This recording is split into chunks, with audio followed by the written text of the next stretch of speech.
CNN wants to tell us that the beta version of Tesla's full self-driving isn't exactly autonomous driving, and that it has some limitations.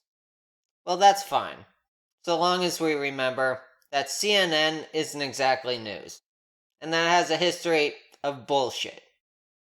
Today, we'll be looking at this article, where CNN argues against Tesla's full self-driving and autopilot systems. Their argument seems to break down into three components. First is that Tesla owners are somewhat aware of the limitations of full self-driving. Second one is that the drivers are not really that aware of the limitations of full self-driving. Okay?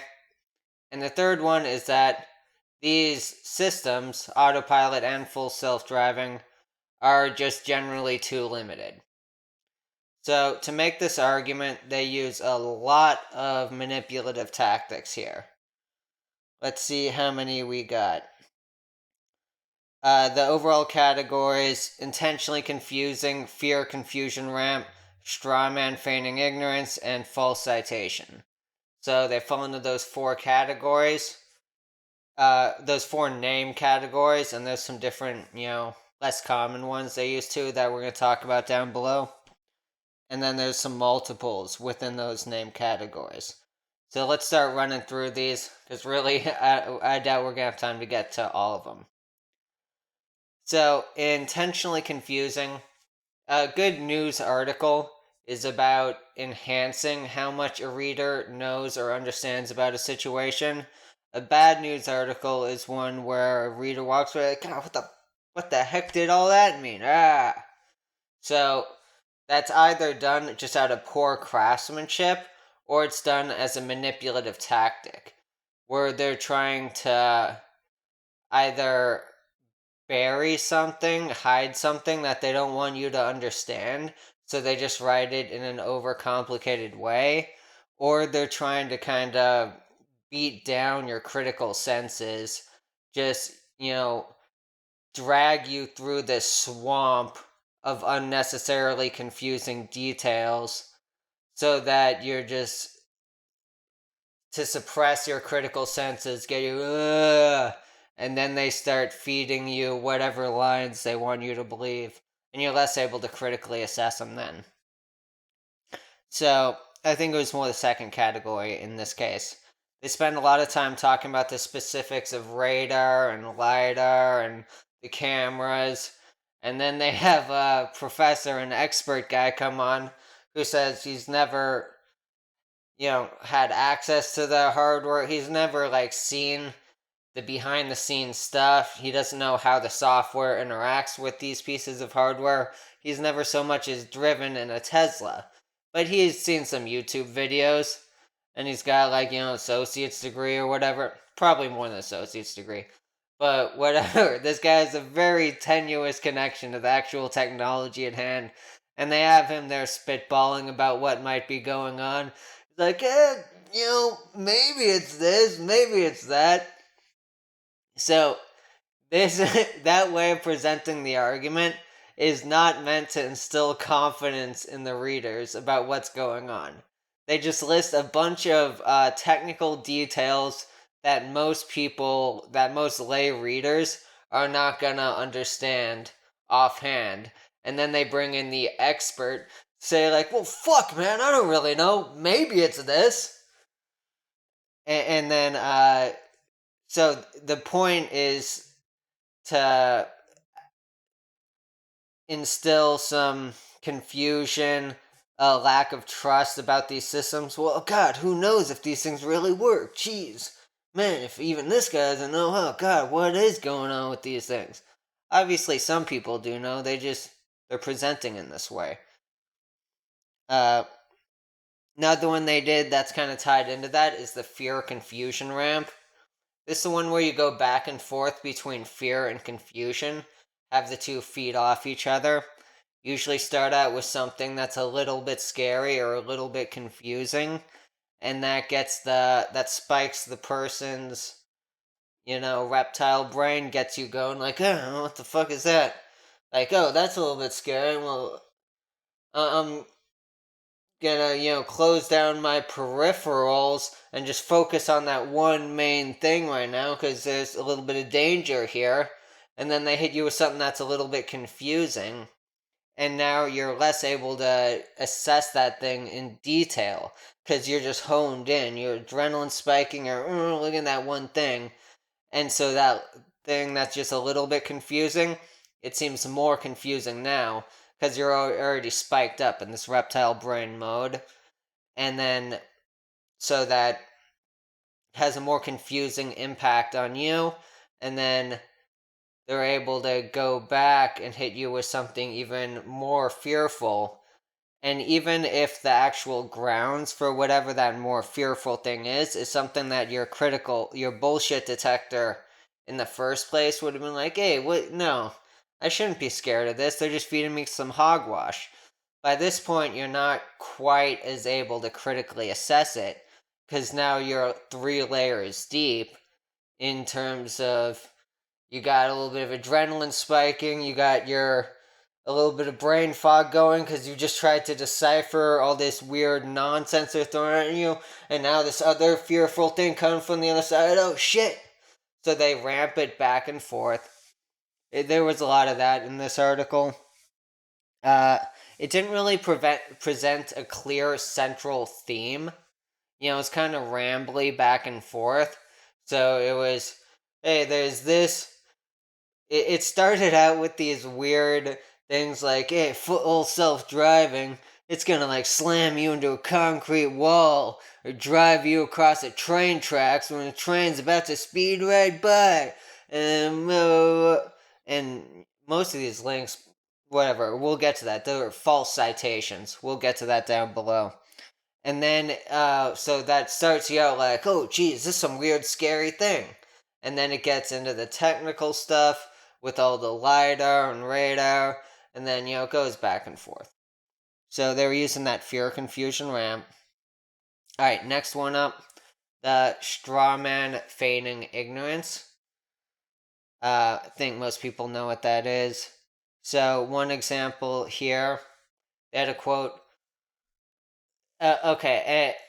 This article was largely talking about the recent crash that happened, where people were not behind.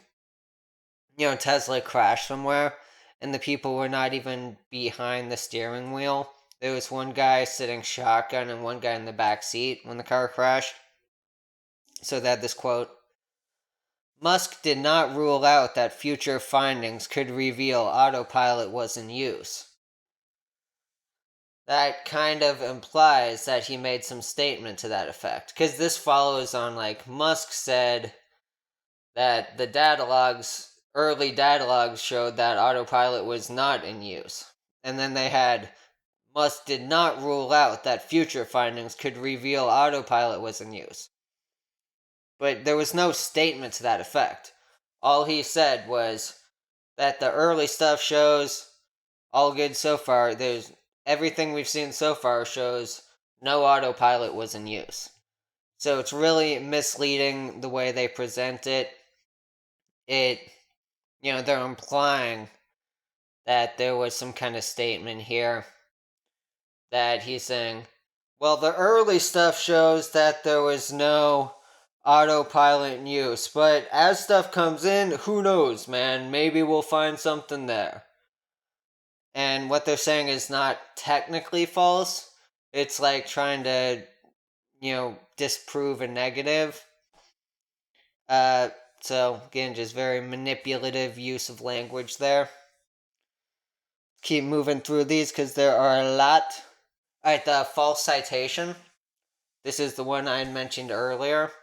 This is where you have a hyperlink in the article somewhere. And then if you actually click on the link, which 90% of people won't do, but if you actually click on the link and follow it through, it does not support what the text on the link implies or says it will be supporting. So in this case, they had one that was, they had a bunch, but one was like full self-driving almost crashed into a concrete wall. You're like, oh god, that sounds really dangerous. Sounds like a near collision, like it this guy almost died. I mean, I don't want to crash into a concrete wall. And then if you watch that video, it's this guy and he's like, alright, so I'm taking this full self-driving beta down into an underground parking garage. This is definitely, it's not supposed to work here. Beta it does not work in these type of scenarios. But, let's just try it out for kicks. I don't expect it to work here.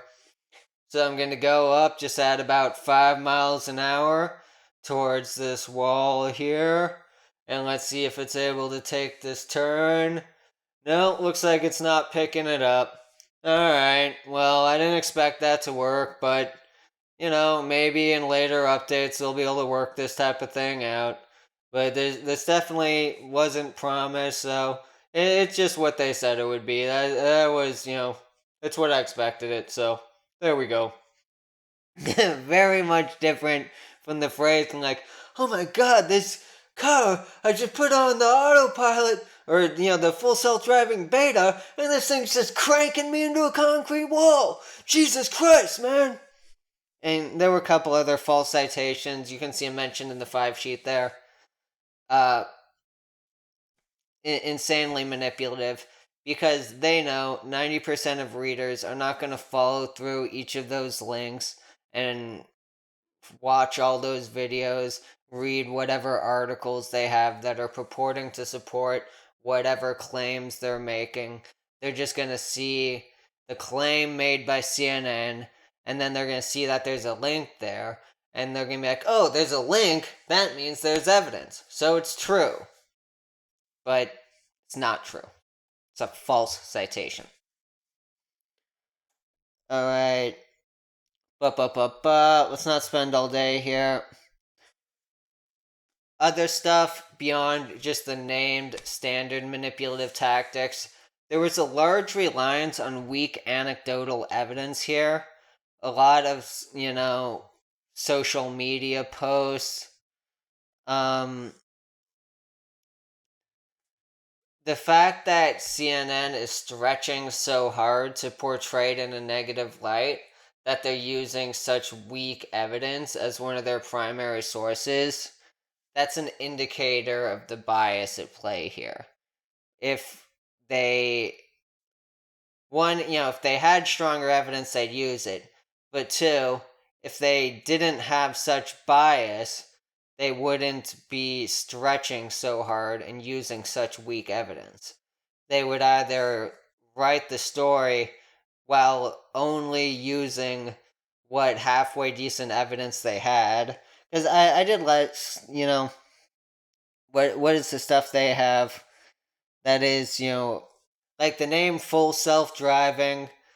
For that does kind of imply greater functionality than it might have, although it is in beta right now.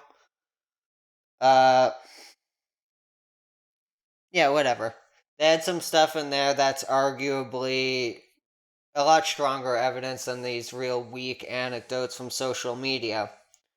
But if they didn't have this strong bias, they would either write the article without that real weak evidence, or they would just say, oh god, I went to write this article, but we have no evidence, except this insanely weak stuff.